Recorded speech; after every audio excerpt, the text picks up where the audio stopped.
silence me because I will never let them silence you. This thing would have all been over with 2 years ago. But they waited and waited and waited, and then they saw I was running, and they waited, and then they saw I was hot, and they filed lawsuits. Donald Trump faces indictment for vociferously exposing the truth about the last election. You notice they never go after the people that cheated on the election. They go after the people that are looking at the people that cheated on the election. Think of it, right? It's a disgrace what's going on with our country. The radical left, Democrats rigged the presidential election in 2020, and we're not going to allow them to rig the presidential election in 2024. We're not going to allow it. But this great spirit, you got to go and vote. We got to knock the one off, and then we worry about November, and we're going to win. We're way up on this guy. It's just incredible that he can frankly be even running anything. The guy he can't put two sentences together. He's running, can't find his way off the stage. Proven innocent, Trump contends this case is a formidable weapon wielded against him. The whole world is watching my trial, where I've been proven innocent every day. Every day. They have nothing. Alina knows that better than anybody. The case going on right now in New York State Supreme Court is a ridiculous, never brought before case, using a statute against me that has never been used, where a jury is not allowed. Every time the radical left Democrats, Marxists, communists, and fascists indict me, I consider it a great badge of honor. I'm being indicted. You have to remember this, and I believe it's true. I'm being indicted for you. Never forget, our enemies want to take away my freedom because I will never let them take away your freedom. This is an honor to be doing this. Trump laments the press's omnipotent power to attack even the most innocuous joke. You know, sarcasm is a disaster. Every time I use sarcasm like that, they say, I couldn't find my way off the stage. I got stairs all over. And if you want, it's only about 3.5 feet. I could jump off the front. But this guy can't find his way. So sarcasm's a very dangerous thing with a dishonest press. I'm not allowed a jury. And where a radical left judge has refused to let go of the case, which was brought by the most corrupt attorney general in the United States, working close association with Washington and the DOJ. They're working in very close association.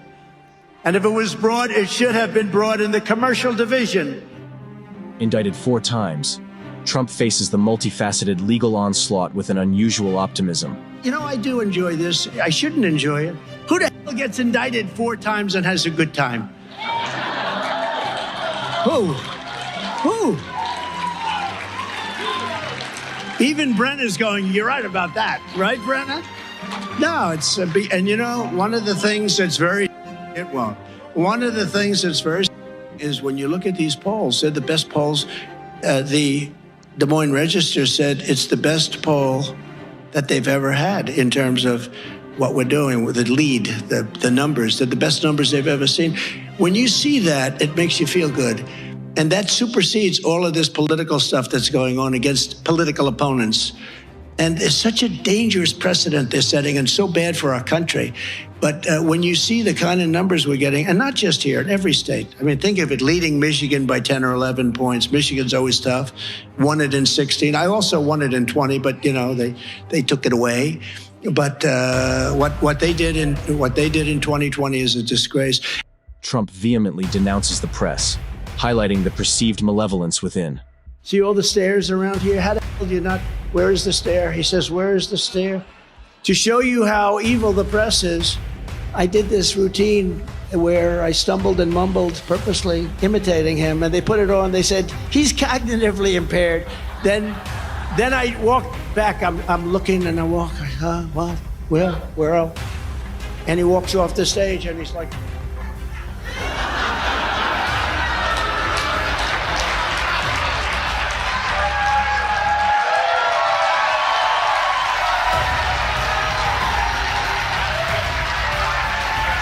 and they said it was me. I couldn't find, so I can't use sarcasm because they're very dishonest people.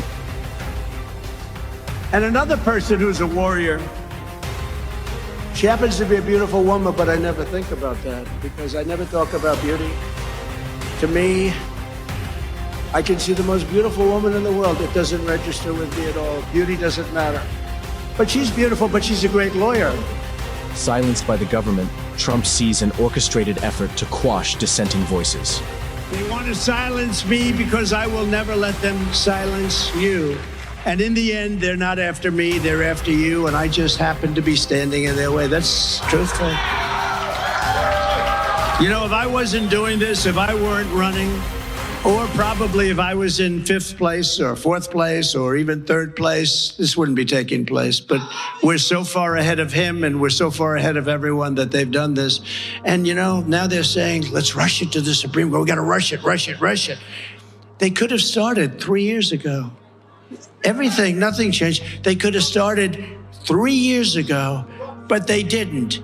They started just recently with this crap. They started just recently. They could have brought this lawsuit, Brenna, 3 years ago, right after I left. It's been 3 years, but they didn't do that. And now they're saying, we have to go immediately before the Supreme Court. This thing would have all been over with 2 years ago. But they waited and waited and waited, and then they saw I was running, and they waited, and then they saw I was hot, and they filed lawsuits.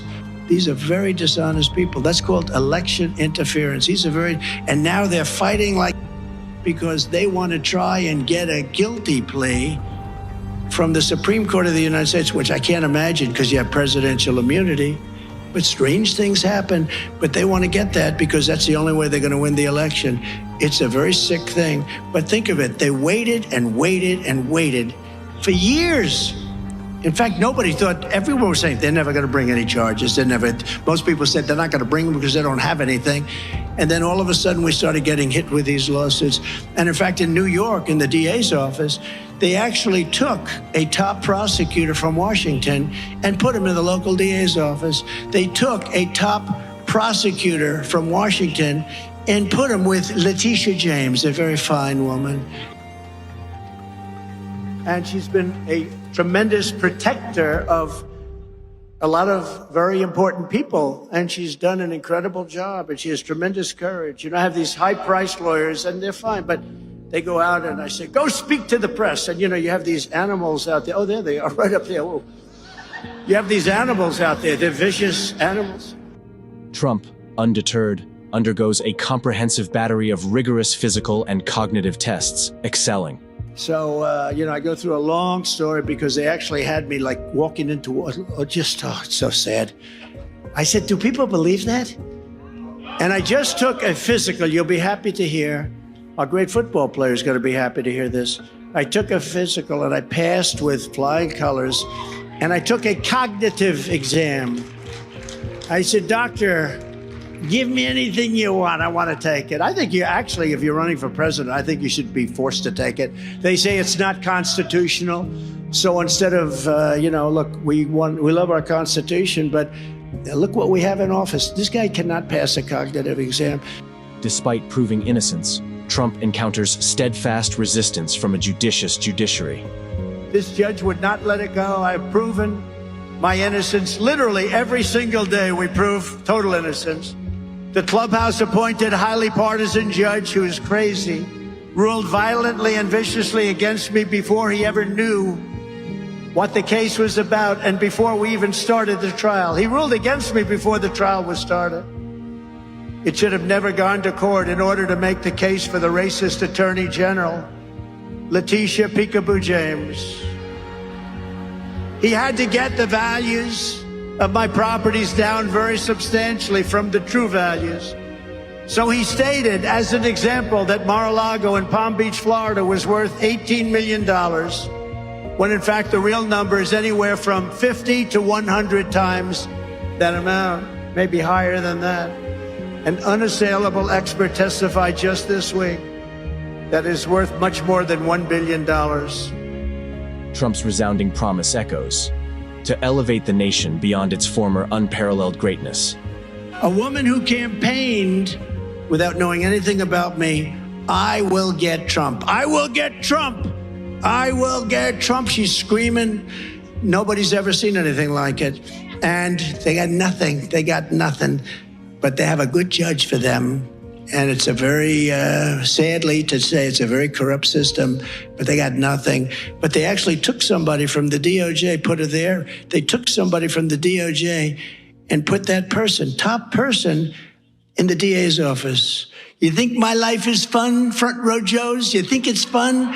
But it is for me, because we're going to make our country greater than ever before. That's what it is.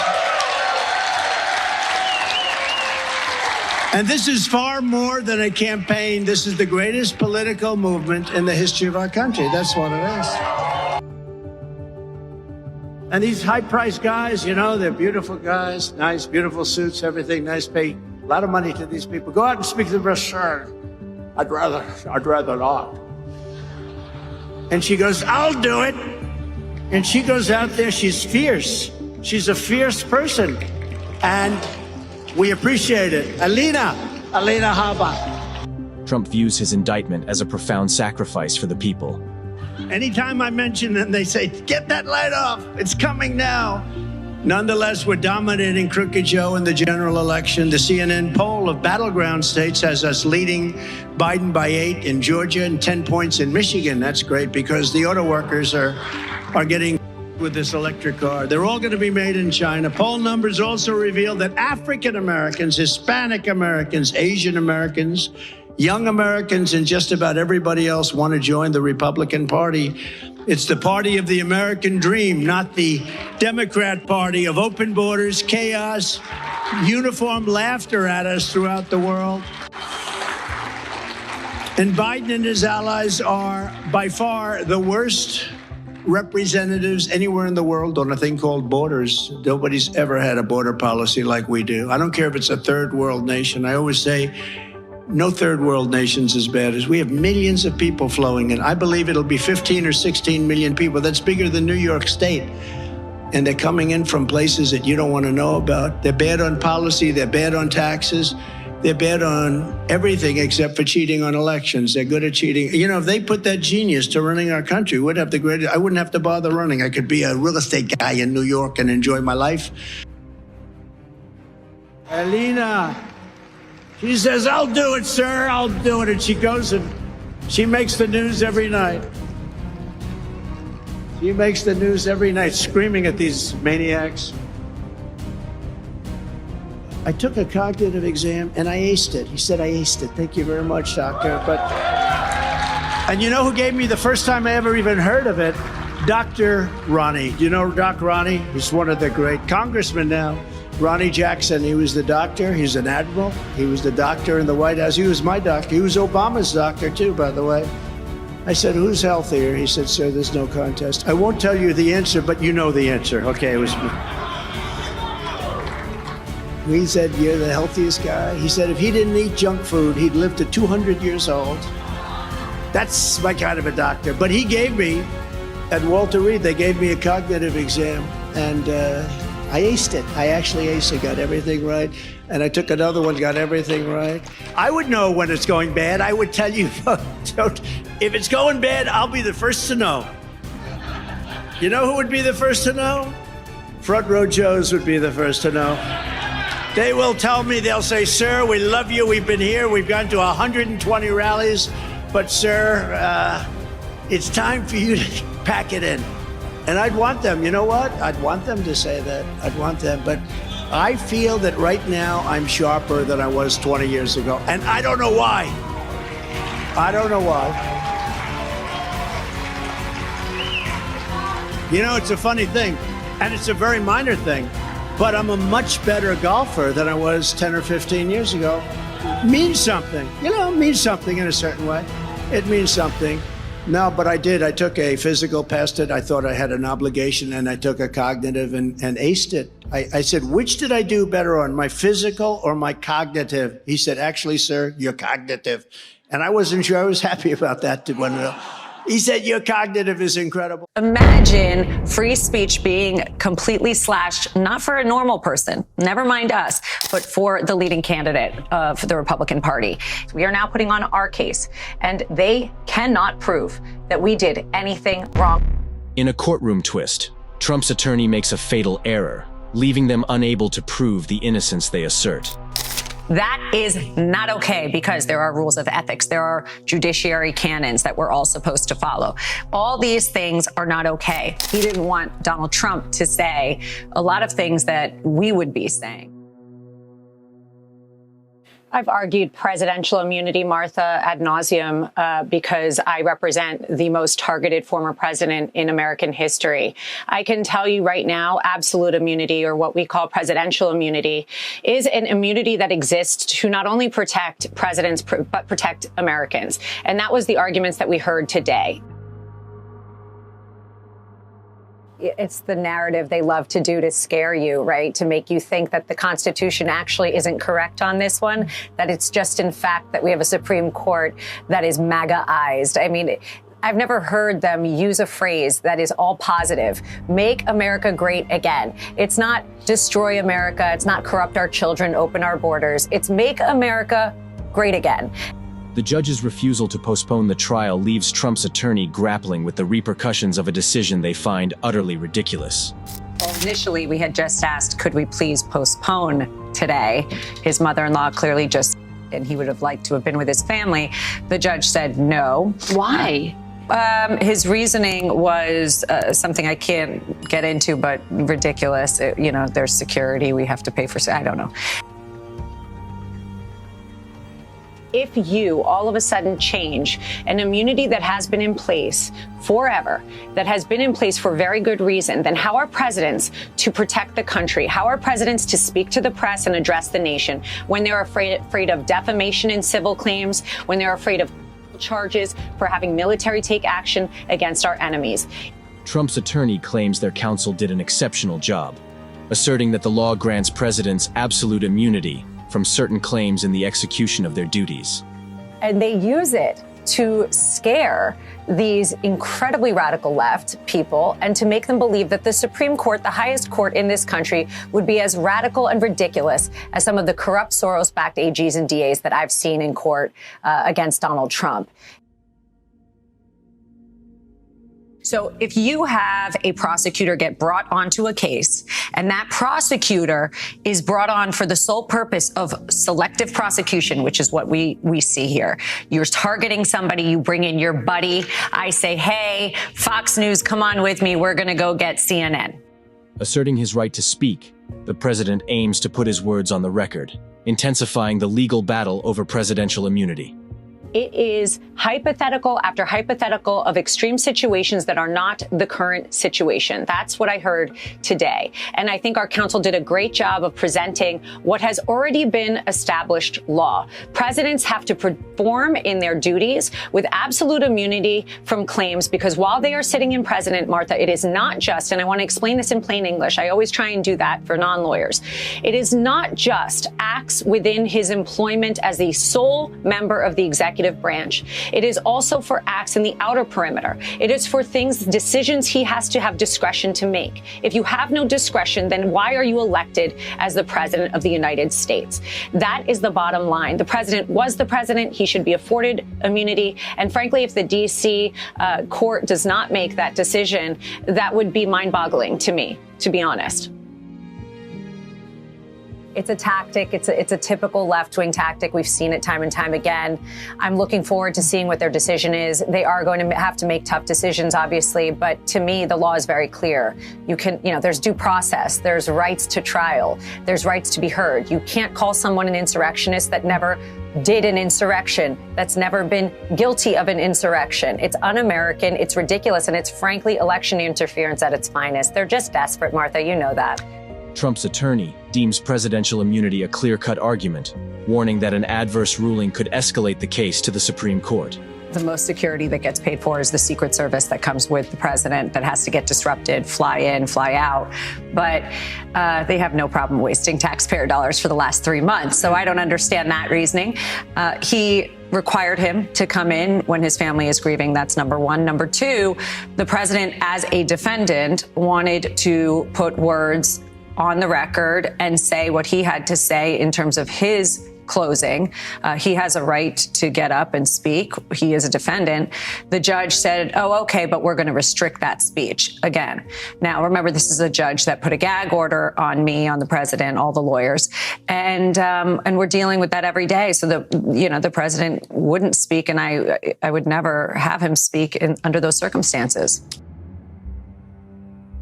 Well, let's not be twisted on why we have a timing issue. There really isn't a timing issue. The only issue is the one that the Democrats have created because they're concerned about losing in 2024. So they've created this epic proportion of rush. It's a consistent rush. It's putting pressure on the Supreme Court. It's putting pressure on these circuit courts to rush to decisions because they create a sense of urgency that frankly does not exist but for the fact that they are losing in the polls.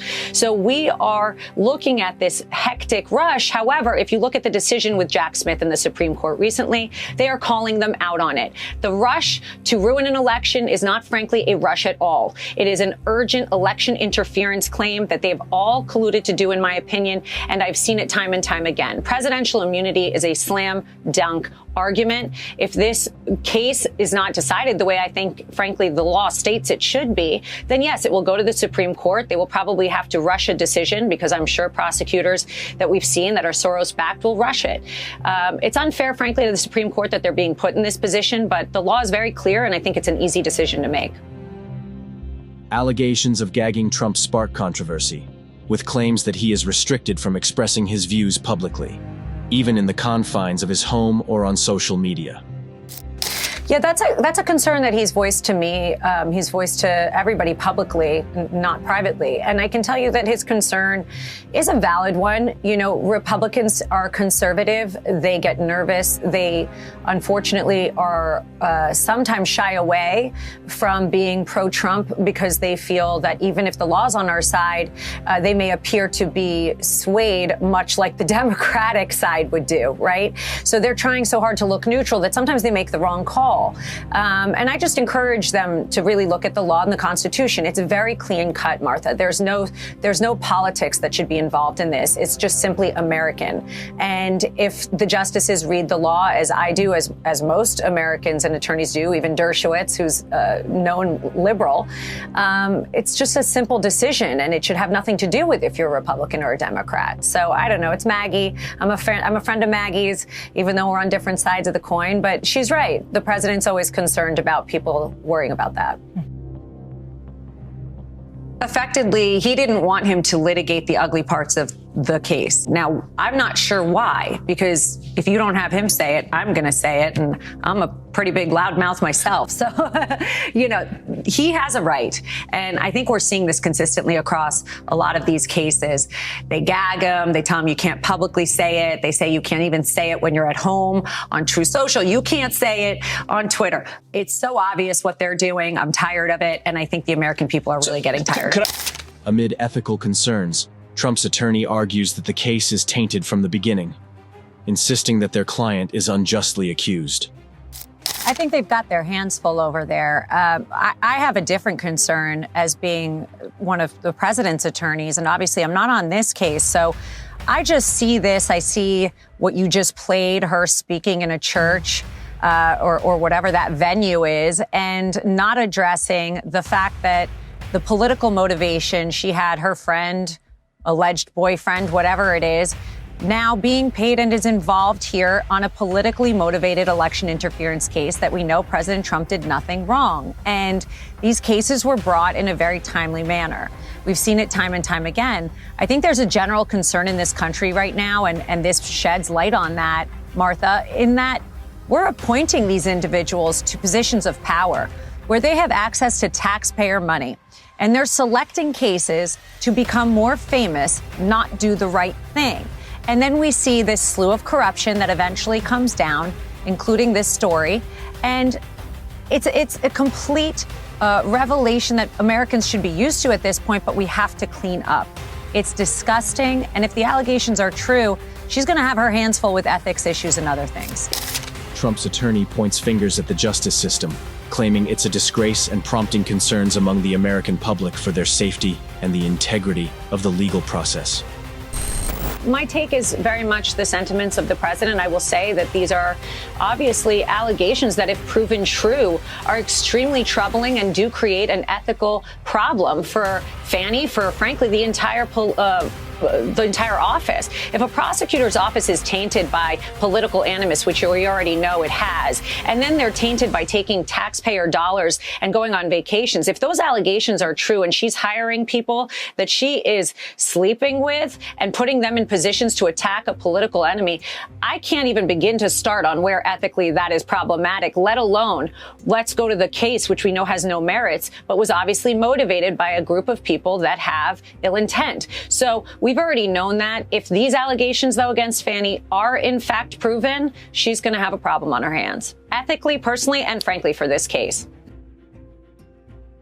More importantly, they took taxpayer dollars, used them towards this case, and then funneled money. This man was paid, I think, $1 million, something like that. And so imagine a world where I team up with, think of some of the biggest people you could think of. I team up with them. I then go in and attack Biden. You're telling me that's okay? On the taxpayer dollar. The legal saga unfolds as Trump's attorney maintains their client's innocence, asserting that America is saddened by the twisted narrative surrounding the case.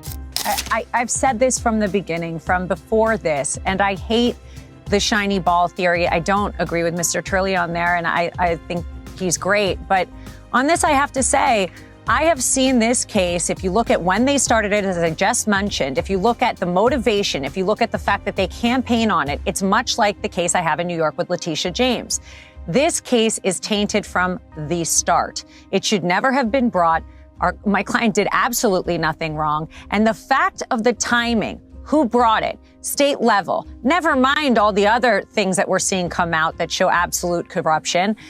It's all planned. It's election interference. The case should not stand. It should be completely wiped away and dismissed. Okay.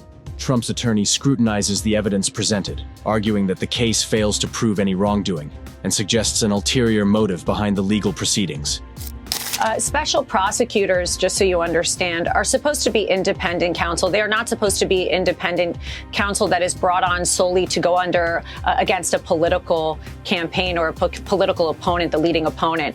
A lot of constitutional issues here exist. Ethical issues, again, exist. As we've seen, all of these people, they report to AG Garland, right? But they also automatically report to Biden. So let's not forget that. The real person that holds the strings to all these puppets is the current president of the United States. And we keep talking about Soros backing, but let's not forget about Democrat backing. Let's not forget about Washington backing. We are not supposed to have that. They're supposed to be independent. They are not supposed to be individual private sector individuals like we've seen with Hunter Biden. Hunter Biden, the same thing. They brought somebody who has ties to Hunter, ties to the Biden family. That is not special counsel. That is not independent counsel. The definition itself is not that. So we're going to see challenges, I'm sure, to that.